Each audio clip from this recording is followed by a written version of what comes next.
तो चलिए big bulletin की करते हैं शुरुआत। चंडीगढ़ में प्रदेश के वित्त मंत्री कैप्टन अभिमन्यु ने digital India land records programme के आधुनिकीकरण सर्वेक्षण और सेटलमेंट रिकॉर्ड्स इंप्लीमेंटेशन को लेकर एक बैठक की। इस दौरान additional chief secretary Keshni Anand Arora और प्रधान सचिव सुधीर राजपाल मौजूद रहे। वहीं कैप्टन अभिमन्यु ने अधिकारियों को निर्देश दिए कि भारतीय सर्वेक्षण विभाग की डिजिटल इंडिया भू रिकॉर्ड आधुनिकीकरण कार्यक्रम के तहत जरूरी राजस्व डेटा उपलब्ध करवाएं, जो कि हरियाणा सरकार की SDRB योजना के लिए भी जरूरी होगा।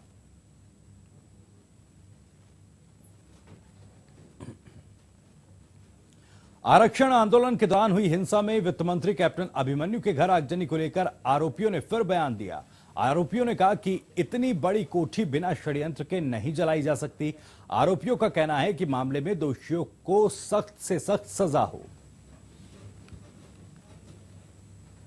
फेसबुक के जरिए लाइव किया था, उसमें आपने बोला था कि कैप्टन अभिमन्यु की जो कोठी फूकना वो एक राजनीतिक षड्यंत्र। बिल्कुल राजनीतिक षड्यंत्र देखो कहीं ना कहीं है, क्योंकि बार बार इतना जो 3-3 दिन किसी के मकान में आग लगेगी ना, तो भीड़ का तो इतना गुस्सा नहीं होता।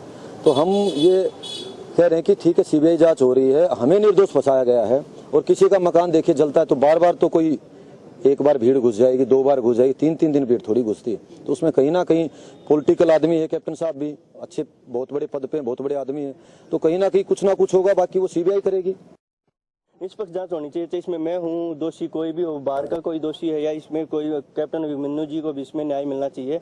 और जो हमारे भाई जेलों में हैं, जो केस की तारीख भुगत रहे, सबको न्याय मिलना चाहिए। और जो बिल्कुल सच्चाई है वो सामने आनी चाहिए। जो उसमें करने वाला कोई भी है, जो षड्यंत्रकारी कोई भी है, उसको वो बिल्कुल सामने आना चाहिए। और उसको वहीं आरोपियों ने यशपाल मलिक पर भी सवाल खड़े किए। बता दें कि कल पंचकुला में पेशी पर जाने के दौरान 20 आरोपियों ने फेसबुक लाइव कर कहा था कि मामले में अब असली गुनाहगारों के नाम सामने आए हैं।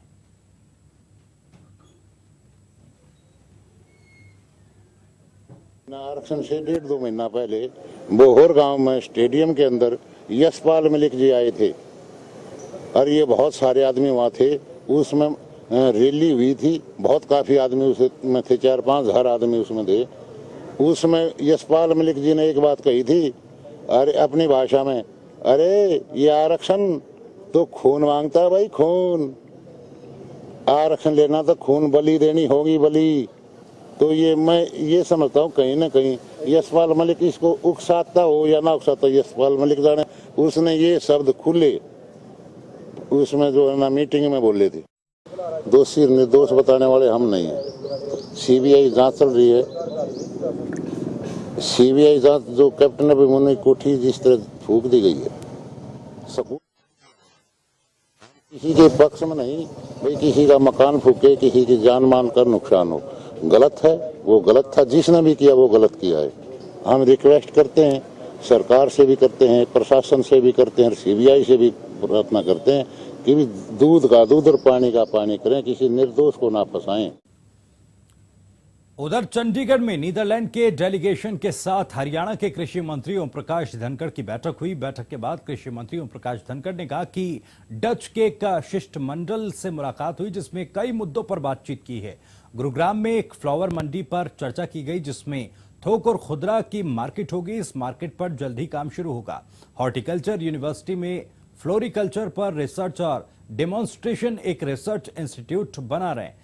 रैया में एक रीजनल सेंटर होगा। वेस्ट मैनेजमेंट के कुछ पायलट HAU के साथ शुरू हो रहे हैं, जिसमें गैस, तेल, कई चीजें बनाई जाएंगी। अगस्त-सितंबर तक ये प्रोजेक्ट आगे बढ़ जाएंगे। नीदरलैंड के साथ रॉयल हॉलैंड फ्लोरा, जो उनकी दुनिया की सबसे बड़ी मार्केट है, उसके एक्सपर्टीज को उपयोग करते हुए अपने गुड़गांव में एक फ्लावर मार्केट और दोनों तरह की थोक भी और खुदरा भी, क्योंकि गुड़गांव हमारा बड़ा शहर है जहाँ खुदरा मार्केट की भी फूलों की बड़ी चाहिए। और ये सारा जो हमारा इलाका है फ्लावर ग्रोइंग है, वो तुरंत जो है उस पर काम प्रारंभ हो। ये आज जो डच डेलीगेशन आया था उसके साथ तय हुआ है। जो हॉर्टिकल्चर इंडस्ट्री है वो फ्लोरिकल्चर में रिसर्च एंड डेमोस्ट्रेशन, इसका एक प्रोटेक्टेड एग्रीकल्चर का एक इंस्टीट्यूट जो है वो इनके साथ बना रही है। उनका जो रैया में अपना जो एक रीजनल सेंटर है उसमें उसको डेवलप करेंगे वागेनर यूनिवर्सिटी के साथ, और उसमें फ्लोरिकल्चर की सब रिसर्च भी होगी और डेमोस्ट्रेशन भी होगा। जो है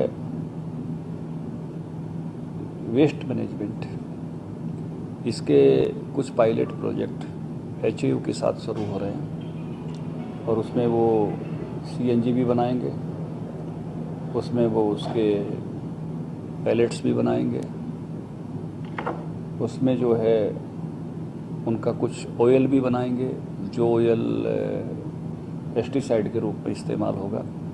ऐसे सितंबर तक हमारा एक नीदरलैंड के साथ अवशेष प्रबंधन की पायलट प्रोजेक्ट जो है वो HAU के साथ प्रारंभ होने जा रहा है। उधर कैबिनेट मंत्री अनिल विज ने इनेलो BSP गठबंधन पर चुटकी ली है। उन्होंने कहा कि BSP और कांग्रेस के गठबंधन की चर्चाएं जोरों पर हैं, ऐसे में इनेलो क्या करेगी, इसका जवाब वो ही दे सकते हैं। अनिल विज ने इसके साथ ही कहा कि SYL पर इनेलो के जेल भरो आंदोलन पर उन्होंने मजाक के अंदाज में चुटकी ली है। क्या कुछ कहा अनिल विज ने, सुनिए जरा।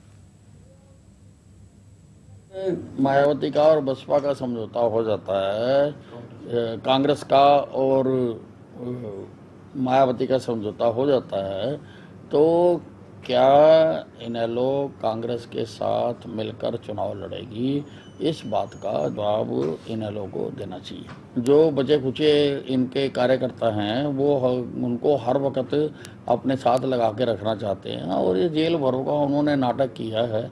वो एक भी जगह पर एक भी आदमी की गिरफ्तारी नहीं हुई है, उनको भी मालूम था कि भाई गिरफ्तारी नहीं होनी है, तो खाली एक नाटक किया है इन्होंने। पहले भी नाटक किया था कि जाके कस्सी से नहर खोदने का, अब ये जेल भरने का नाटक किया। कांग्रेस जो है ये देश की सबसे बड़ी सांप्रदायिक पार्टी है। धर्म के आधार पर इन्होंने देश का बंटवारा करवाया है और अब फिर ये बार बार इस प्रकार के बात कर रही है कि हिंदू और मुसलमानों पर देश की राजनीति को केंद्रित करना चाहती है। अब राहुल गांधी को जहाँ तो वो जानबूझकर करते हैं, जहाँ उनको समझ नहीं आता। कभी वो कहते हैं कि कांग्रेस पार्टी मुसलमानों की पार्टी है और कभी कुछ बयान देते हैं, तो इस प्रकार से ये देश के हित में नहीं है जो भी ये कर रहे हैं। तो फिलहाल यार रुक रहे एक छोटे से ब्रेक के लिए, कुछ और खबरों के साथ तुरंत लौटेंगे।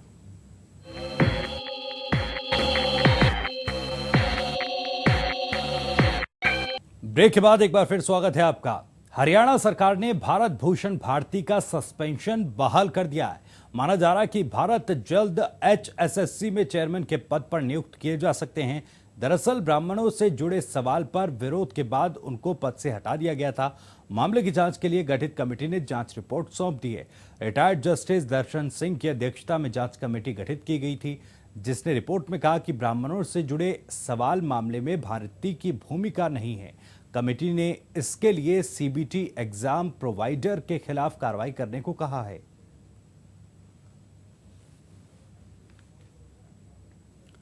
हरियाणा और पंजाब की सियासत में SYL नहर हमेशा से चुनावी मुद्दा रही है, लेकिन अब धीरे धीरे किसानों की उम्मीद इस नहर से टूटने लगी है। कुरुक्षेत्र के किसानों का कहना है कि इससे थोड़ी सी भी उम्मीद नहीं है कि उनको कभी SYL का पानी मिलेगा। किसानों को उनका कहना है कि नेता इस मुद्दे को अपनी सियासत चमकाने के लिए उठाते हैं। वहीं उनका कहना है कि हरियाणा के किसानों के लिए मजाक बना हुआ है।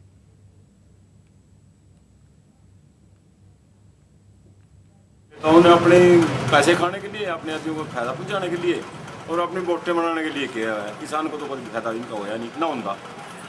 सुप्रीम कोर्ट का फैसला लिया, इनको पानी दो, ये करो, तो भी ये ड्रामे से बचाओ और पानी आ जाए तो और मुद्दे राजनीतिक सर्वोपरि बन जाता है। मुद्दे की तो कोई कमी है ही नहीं, पर मुद्दा में सर कहना क्या है, SYL में हरियाणा प्रदेश की जनता के साथ, किसानों के साथ एक मजाक बना के दे दिया।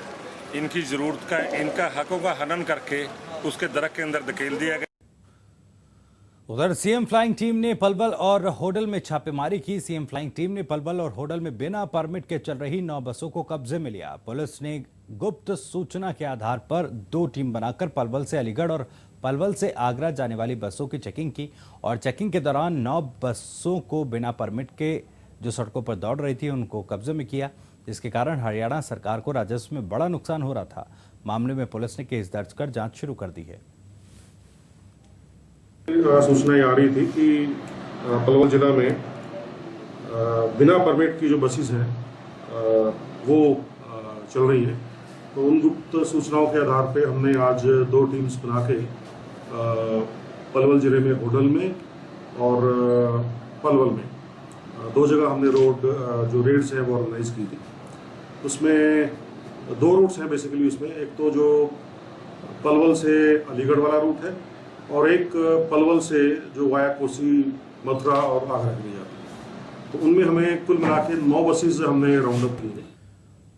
उधर 134A के तहत दाखिलों को लेकर निजी स्कूलों को मनमानी की खबरें आए दिन सामने आती रहती हैं। मनमानी की एक और खबर सामने आई है गुरुग्राम के यूरो इंटरनेशनल स्कूल से, जहां पहले तो बच्चे का दाखिला 134A के तहत कर लिया गया और जब बच्चा स्कूल पहुंचा तो उसको बाहर कर दिया गया। रिपोर्ट में देखिए।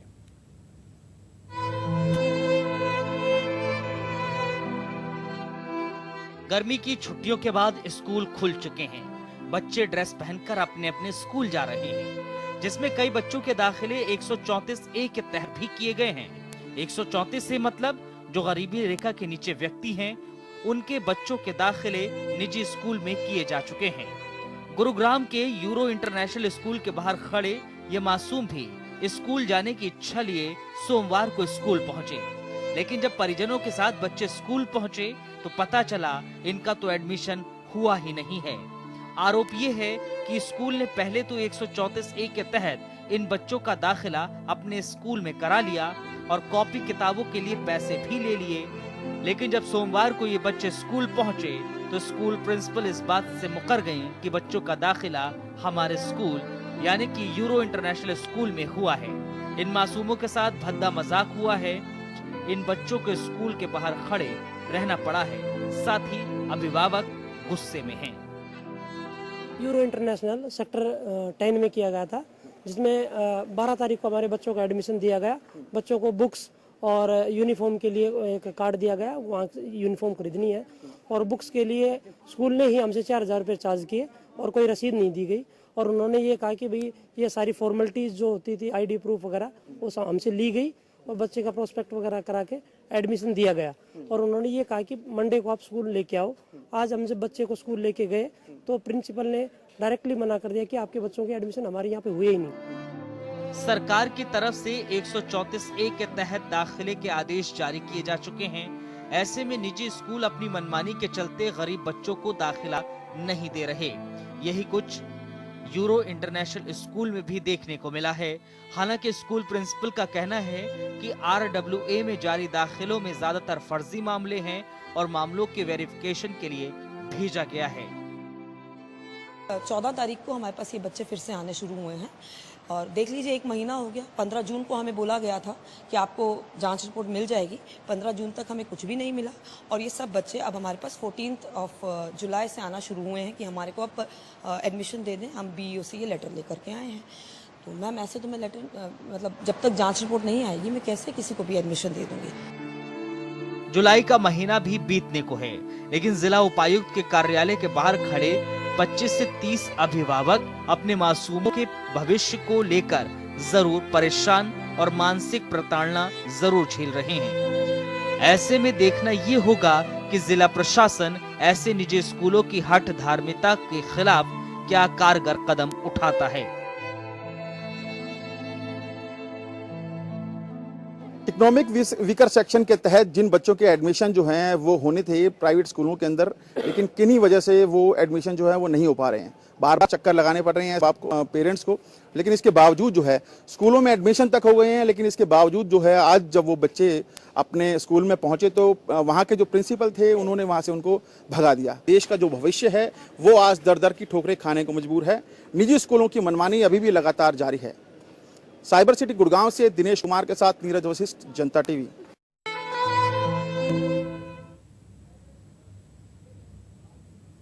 तो फिलहाल यहाँ रुक रहे एक छोटे से ब्रेक के लिए, कुछ और खबरों के साथ तुरंत लौटेंगे।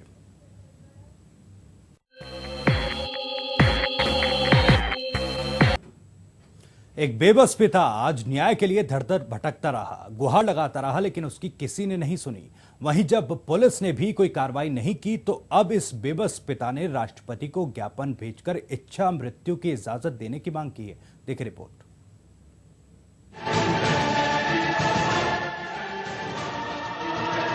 एक बेबस पिता आज अपने लिए इच्छा मृत्यु चाहता है। वो अब इस समाज में नहीं जीना चाहता, क्योंकि न्याय की लड़ाई में वो हार चुका है। आखिर क्या हुआ होगा ऐसा जिसकी वजह से एक पिता इतना बेबस हो गया, जिसकी वजह से उसने देश के राष्ट्रपति को एक ज्ञापन भेजकर इच्छा मृत्यु की इजाजत देने की मांग की है।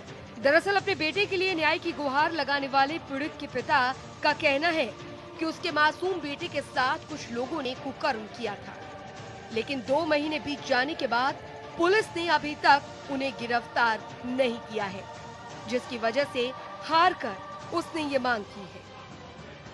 पीड़ित के पिता का आरोप है कि पहले तो पुलिस ने कोई संज्ञान नहीं लिया, लेकिन बाद में उच्च अधिकारियों को शिकायत करने पर मई महीने में केस दर्ज किया गया, जिसके बाद पुलिस ने मामले में गांव के ही 5 युवकों के खिलाफ केस दर्ज किया था, लेकिन पुलिस ने अभी तक आरोपियों को गिरफ्तार नहीं किया।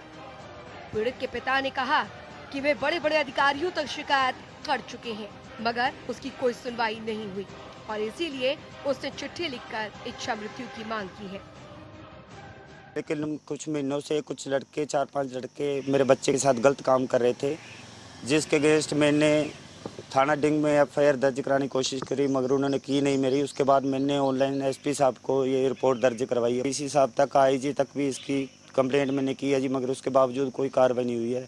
हार कर मैंने राष्ट्रपति साहब को ये इच्छा मृत्यु का एप्लीकेशन दी है जी मैंने, या तो मेरे बच्चे को न्याय दिलाया जाए, इनके खिलाफ कार्रवाई की जाए सर, या मुझे इस चीज़ की परमिशन दी जाए कि मैं बच्चे समेत इच्छा मृत्यु को परमिशन दी जाए, मैं सुसाइड कर सकूँ। हालांकि राष्ट्रपति से इच्छा मृत्यु की मांग करने की खबर जैसे ही मीडिया ने दिखाई तो पुलिस प्रशासन हरकत में आ गया। इस मामले को लेकर अब पुलिस की कार्रवाई भी तेज हो गई है। वहीं सिरसा पुलिस में तैनात डीएसपी साधु राम ने कहा है कि जल्द ही अपराधियों को गिरफ्तार कर लिया जाएगा। सर उसमें हमने इंक्वायरी करी है, ठीक है। आज हम वहाँ मौके पे गए थे, उसके लड़के के पिताजी से आज तो बात नहीं, पहले उनसे उनके बयान वगैरह लिए गए, आज बाकी लोगों के बयान लिए गए हैं, मौका भी देखा गया है। उसका जल्दी ही कल परसों तक क्लियर हो जाएगा पिक्चर उसकी। अभी आधे लोग, कुछ लोग बुलाए थे, कुछ लड़के नहीं पहुंचने पाए, उन लड़कों से भी पूछताछ की जाएगी और कल तक पिक्चर क्लियर हो जाएगी उसकी। न्याय की इस लड़ाई में भले ही एक पिता ने हार मान ली हो, लेकिन कानून सबके लिए एक होता है और अब जब इस मामले में पुलिस ने कार्रवाई करनी शुरू की है तो उम्मीद है कि जल्द ही दोषियों को सजा मिलेगी। जनता टीवी के लिए सिरसा से सुरेंद्र सैनी की रिपोर्ट। उधर अंबाला के नारायणगढ़ में बीती 9 जुलाई को बड़ा गांव के सरपंच की हत्या का मामला तूल पकड़ता जा रहा है। इस मामले में मुख्य आरोपी की गिरफ्तारी न होने से खफा हरियाणा सरपंच एसोसिएशन ने डीसी कार्यालय पर पहुंचकर जल्द आरोपी की गिरफ्तारी की मांग की और अल्टीमेटम दिया कि 21 तारीख तक मुख्य आरोपी की गिरफ्तारी नहीं हुई तो सभी सरपंच और ब्लॉकों के प्रधान अपने पद से इस्तीफा दे देंगे। दरअसल अंबाला के नारायणगढ़ में बड़ा गांव की महिला सरपंच रेखा रानी के पति सेशन जज की 9 जुलाई को सरेआम गोलियों से भूनकर हत्या कर दी गई थी।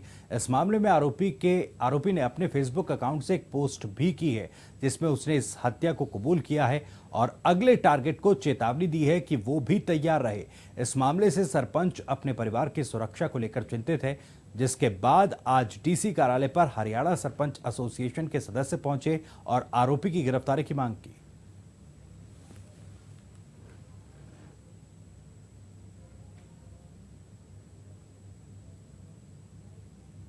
हाँ, हमारा एक सरपंच बड़ा गांव से उसके पति की हथियारों ने गोली मार कर हत्या कर दी है और हत्या इतनी करी है कि उसको खेतों में भजा के मारा है और प्रशासन पुलिस उसकी कोई कार्रवाई नहीं।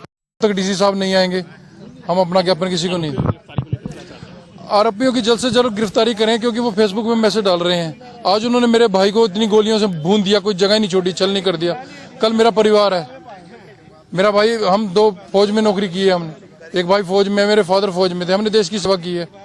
फिर भी हमारे को प्रशासन से कोई भी वो नहीं मिल रही। मैं उनको 7 दिन कोऑपरेट किया, आज पता लग रहा है अभी प्रशासन ने कुछ नहीं किया। 12 आरोपियों में से एक भी गिरफ्तार नहीं, आगे कोई कार्रवाई। इनकी यही मांगे हैं कि जो अक्यूज हैं वो जल्द से जल्द अरेस्ट हों और थोड़ा सा इनको क्लैरिफिकेशन चाहिए था कि जो हमारे 1-2 जो हमने अक्यूज अरेस्ट करे थे 3, उनमें से जिसकी एक की बेल हुई है उसके बारे में ये पूछ रहे थे कि उसकी क्यों बेल हुई है। उधर महिलाओं के प्रति बढ़ते अपराध को लेकर सरकार बदमाशों पर शिकंजा कसने के लिए तैयार है। अब हिसार के हर चौक पर दुर्गा शक्ति रैपिड एक्शन फोर्स की तैनाती होगी। अतिरिक्त पुलिस अधीक्षक ने बताया कि रैपिड एक्शन फोर्स में 75 महिला जवान शामिल की गई हैं। रैपिड एक्शन फोर्स की करीब 10-10 टुकड़ियां बनाई गई हैं जो महिला कॉलेज, बस स्टैंड और भीड़ वाले इलाकों में तैनात किए जाएंगे, जिससे महिलाओं के प्रति छेड़छाड़ करने वाले बदमाशों पर शिकंजा कसा जाए। दुर्गा शक्ति ऐप एंड्रॉयड मोबाइल में गूगल प्ले स्टोर से डाउनलोड किया जा सकता है। इसकी मदद से महिला अपने आप को और अधिक सुरक्षित कर सकती है। मेन पर्पस है कि अगर कोई भी महिला किसी भी आपातकालीन स्थिति में उसके साथ कुछ इस तरह की घटना हो रही है कि वो किसी को कॉल भी करने में जो है सक्षम नहीं है, कहीं वो जा रही है, कुछ उसके साथ इस तरह की घटना होने की आशंका बन रही है या होने के चांसेस है, तो वो सिर्फ उसको एक दुर्गा शक्ति ऐप डाउनलोड कर रखी होती है सबने, जो उसमें एक रेड कलर का अलर्ट बटन है, उसको प्रेस करना है। मानसून के दस्तक देते ही लोगों ने राहत की सांस ली, लेकिन मानसून की पहली ही बारिश ने प्रशासन के दावों की पोल खोलकर रख दी है। कैसे, इस रिपोर्ट में देखिए।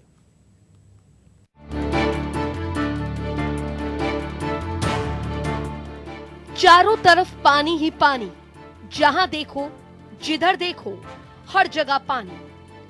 ये आलम है रेवाड़ी और जींद का, जहां मानसून की पहली ही बारिश ने प्रशासन के दावों की पोल खोल कर रख दी है। जल भराव की समस्या से निजात दिलाने की बात को लेकर प्रशासन दम भरता रहता हो, लेकिन जींद की ये तस्वीरें ये बताने के लिए काफी है कि प्रशासन के सभी दावे भी इस पानी में जल समाधि ले चुके हैं। ये तस्वीरें किसी जोहड़, तालाब या नदी की नहीं, बल्कि ये तस्वीरें हैं रेवाड़ी के नागरिक अस्पताल की, जहां करोड़ों की लागत से मल्टी स्पेशलिटी बिल्डिंग तो बना दी गई, लेकिन पानी निकासी का कोई प्रबंध नहीं किया गया। लोग यहां इलाज करवाने आते हैं, लेकिन उन्हें खुद नहीं पता कि कब ये अस्पताल और अस्पताल के मुख्य द्वार पर भरा बारिश का पानी उनके लिए हादसों का कारण बन जाए। और अब आलम यह है कि यहाँ आने वाले मरीजों और उनके परिजनों को अस्पताल तक पहुँचने के लिए दीवार पर चलकर जाना पड़ता है। वही स्वास्थ्य अधिकारी की माने तो उन्होंने कुछ दिन पहले ही यहाँ ज्वाइन किया है। हालांकि वे भी मान रहे हैं कि यहाँ पानी निकासी न होने के कारण मरीजों को परेशानी हो रही है। ये देखो परेशानी जनता को बहुत ज़्यादा हो रही है। मुख्य द्वार है इसका गेट का और हॉस्पिटल का देखते हैं कि आना जाना बड़ा मुश्किल है। यहाँ पे तो आदमी निकल नहीं सकता, ना औरतें ना बच्चे ना कोई निकल सकते। अस्पताल का पानी भरा हुआ था, निकलने की राय नहीं है, सभी परेशान हो रहे, इसलिए और कैसे जाए। पानी के माई जाना पड़ेगा तो गिर भी सकते हैं, पड़ भी सकते हैं। तो से पाँव टूट जाए, हाथ टूट जाए। बस 2 अल्टरनेटिव गेट हैं, उनको खोल देंगे और मेरी जो अपील होगी वो पीछे से गेट से। दूसरा, कमेटी से बात करके, ईओ से बात करके इसका जल्दी जल्दी समाधान करवाएंगे। वो नगर परिषद से मिलकर बात करेंगे इस विषय में, तो जो भी इसका बेस्ट सोल्यूशन हो वो निकालेंगे। वही दूसरी तस्वीर जींद की है, जहां भारी बारिश के चलते गांव गतौली के सरकारी स्कूल में पानी भर गया है। यहाँ तक कि 1 फुट तक भरा पानी कमरों तक जा पहुँचा है, जिसके बाद स्कूल के बच्चों को हाई स्कूल में शिफ्ट किए जाने की बात की जा रही है। जल भराव की समस्या कोई नई नहीं है, लेकिन हर बार की तरह इस बार भी अधिकारियों ने आश्वासन देकर अपनी जिम्मेदारियों से पल्ला झाड़ लिया। लेकिन अगर ऐसे में कोई बड़ा हादसा होता है तो क्या इसकी जिम्मेदारी प्रशासन लेगा, ये बड़ा सवाल है। जनता टीवी के लिए रेवाड़ी से अजय अत्री और जींद से राजकुमार गोयल की रिपोर्ट।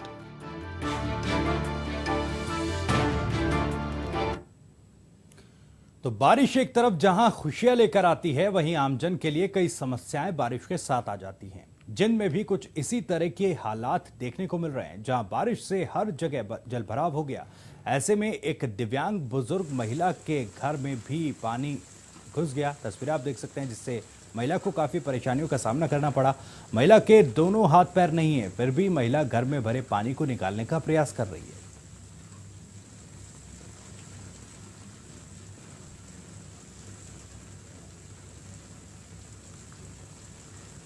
तो आपको बता दें कि बारिश के चलते लोगों के लिए कई परेशानियां भी बढ़ती जा रही हैं। तस्वीरें आप देखिए, जिनमें घरों तक में पानी घुस गया।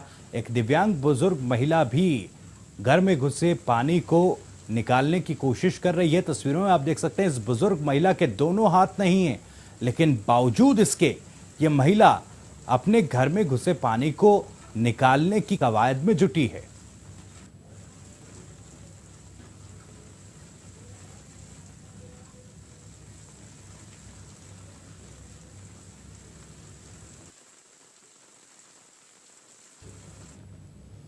उधर फतेहाबाद में हाईवे पर एक शख्स की सरेआम गुंडागर्दी देखने को मिली, जहां आरोपी ने एक शख्स को गाड़ी से उतारकर थप्पड़ों से पिटाई कर दी।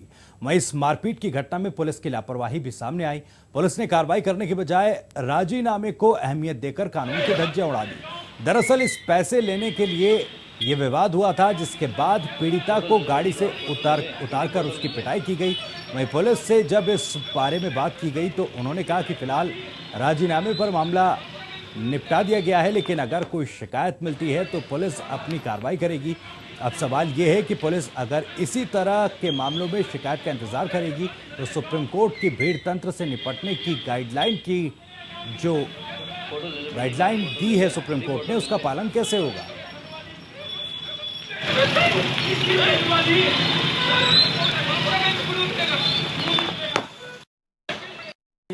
बैंक के पास है, दो पार्टी में आपस में तो मेमो हुई थी, जिसके संबंध में उनका ये था, उन्होंने एक गाड़ी ले रखी थी सदर एरिया से, तो उस गाड़ी के उसके एवज में चेक दे रखा था। चेक दिया तो दूसरी पार्टी ने चेक लगाया, चेक लगाने के बाद वो चेक बाउंस हो गया। उसके बाद वो पहली पार्टी उनके पास गई, उसके गांव पर उकलाना में, तो वहाँ पूछताछ की तो उनको पता लगा वो वापस फतेहाबाद गया हुआ। तो फतेहाबाद जब उसके पास आए तो वहाँ उन्होंने गाड़ी रोकी तो इनके आपस में तू मैं हो गई।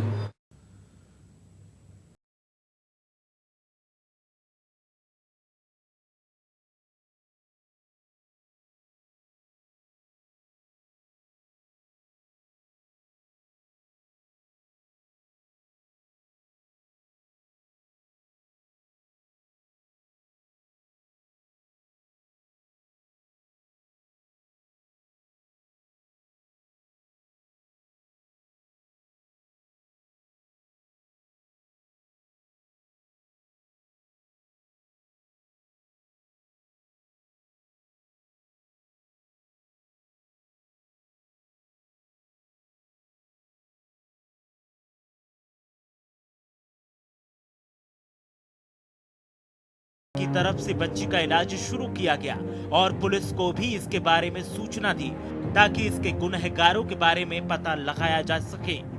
अब पुलिस मामले की तफ्तीश कर रही है और जानने की कोशिश कर रही है कि आखिर इस काली करतूत को किसने अंजाम दिया। गली नंबर 9 सैनीपुरा में एक नवजात शिशु गली में लावारिस में पड़ी है। इस सूचना पर हमने गुलाब सिंह के बयान पर मुकदमा दर्ज कर दिया है और उस बच्ची को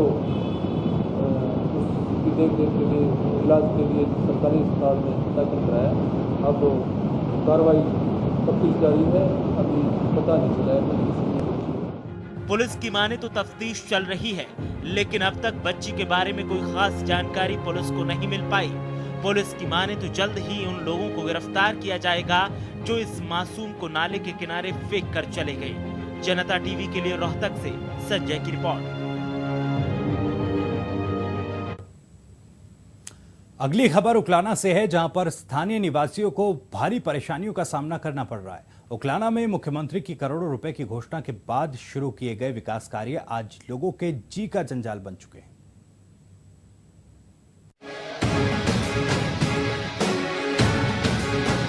गड्ढों से भरी ये सड़क उकलाना की है, जो विकास के लिए खोदी गई थी, लेकिन लापरवाही और उदासीनता की वजह से लोगों की परेशानी का सबब बन गई है।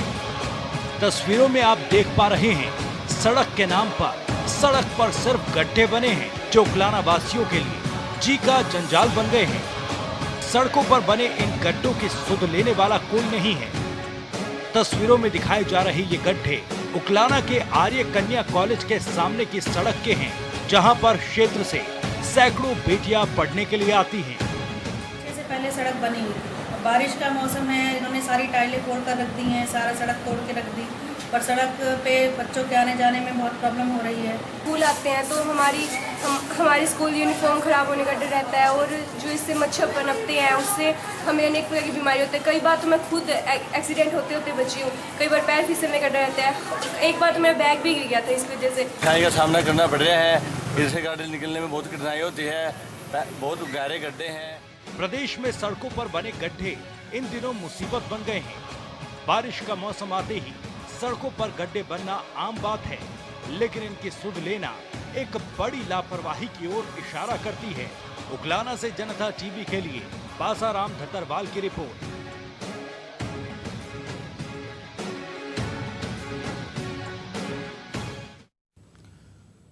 उधर फतेहाबाद के गांव हसगा में एक शख्स ने शराब के नशे में अपनी पत्नी की धारदार हथियार से हत्या कर दी। वारदात को अंजाम देते हुए मां को बचाने के लिए बीच बचाव करने आई 13 साल की बच्ची भी पिता के इस हमले में घायल हो गई। घायल बच्ची को अस्पताल में भर्ती करवाया गया।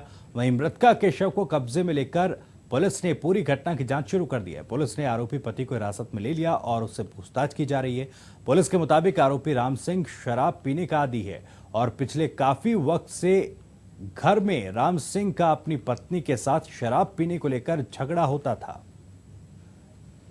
जी शराब पी हुई थी जी, फिर जी शाम को तो जी नहीं पी हुई थी जी, रात को जी सो गए, दूध जी पी के आके जी कसी से जी बात किया जी, कसी से जी यहाँ से काट दिया जी। कारण तो जी है शराब था जी। ये आज सुबह 3:30-4 बजे इन्फॉर्मेशन मिली थी कि हसंगा गांव के अंदर है ना एक आदमी ने अपनी घरवाली का मर्डर कर दिया है, जिसे पुलिस वहां पहुंची। परिजनों ने यही करवाया। ये शराब व्यक्ति था, शराब पीने को लेके अक्सर इनकी घर में खटपट रहती थी, होती थी।